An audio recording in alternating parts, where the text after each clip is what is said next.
میں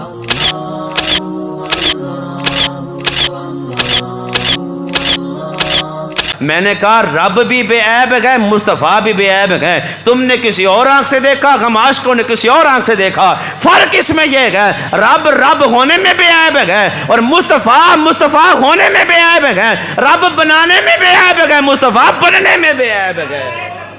اللہ اکبر۔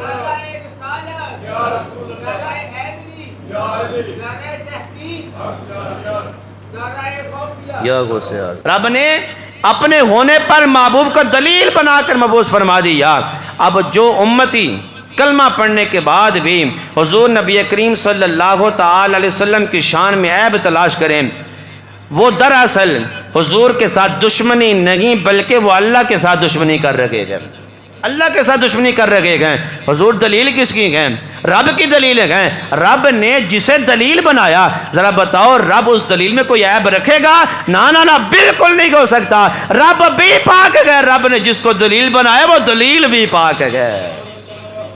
رب بھی پاک ہے اور رب نے جس کو دلیل بنا دیا وہ دلیل بھی پاک ہے۔ اب کہنے لگے نہیں جی یہ کیا بات ہو گئی، رب تو رب ہے، رب بے عیب ہے، آپ نے مصطفیٰ کو بھی بے عیب بنا دیا۔ میں نے کہا رب بھی بے عیب ہے، مصطفیٰ بھی بے عیب ہے۔ تم نے کسی اور آنکھ سے دیکھا، ہم عاشقوں نے کسی اور آنکھ سے دیکھا۔ فرق اس میں یہ ہے رب رب ہونے میں بے عیب ہے اور مصطفیٰ مصطفیٰ ہونے میں بے عیب ہے۔ رب بنانے میں بے عیب ہے، مصطفیٰ بننے میں بے عیب ہے۔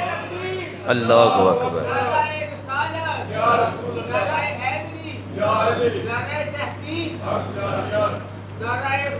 یا غوث اعظم۔ رب رب ہونے میں بے عیب ہے، مصطفیٰ مصطفیٰ ہونے میں بے عیب ہے۔ رب بنانے میں بے عیب ہے، مصطفیٰ بننے میں بے عیب ہے۔ ہم عاشقوں نے اس نظر سے دیکھا، تم بدبختوں نے کسی اور نظر سے دیکھا۔ میں نے کہا حضور کا عشق دل میں رکھ کے تم دیکھتے نا، تمہیں رب بھی بے عیب نظر آتا، مصطفیٰ بھی بے عیب نظر آتے۔